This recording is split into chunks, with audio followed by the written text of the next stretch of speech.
Hello friends, welcome to రుచి వంటిల్లు. ఈరోజు మనం క్యాబేజ్తో ఎప్పుడూ చేసుకునే ఫ్రైలు కాకుండా ఈ విధంగా పప్పు చేసుకోండి. టేస్ట్ చాలా బాగుంటుంది. ఈ పప్పు మనకి అన్నం ఇంకా చపాతీలోకి చాలా టేస్టీగా ఉంటుంది. చాలా సింపుల్గా ప్రిపేర్ చేసుకోవచ్చు. సో లేట్ చేయకుండా వీడియోలోకి వెళ్ళిపోదాం.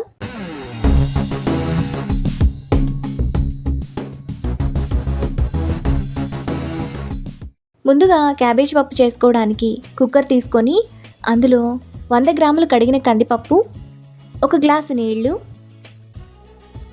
200 గ్రాముల క్యాబేజ్ని ఇలా సన్నగా తరిగి వేసుకోవాలి. ఇప్పుడు చిన్న చిన్న ముక్కలుగా కట్ చేసుకున్న 2 టమాటా వేసుకొని కుక్కర్ మూత విజిల్ పెట్టుకొని 3 విజిల్స్ వచ్చేంత వరకు మీడియం ఫ్లేమ్లో ఉడకనివ్వాలి. మీకు పప్పు బాగా మెత్తగా కావాలనుకుంటే మరో విజిల్ని ఎక్స్ట్రా రానివ్వండి.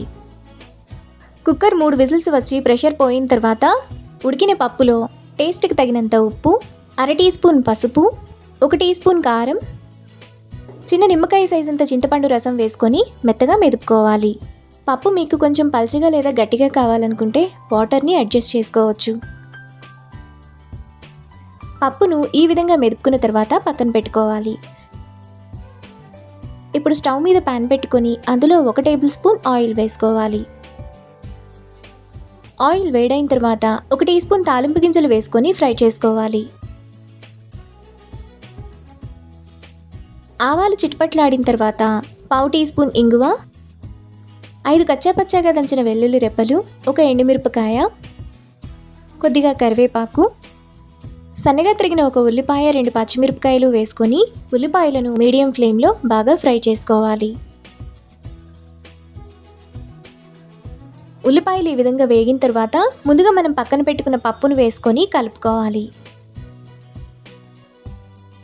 పప్పును మీడియం ఫ్లేమ్లో 1 నిమిషం పాటు ఉంచాలి.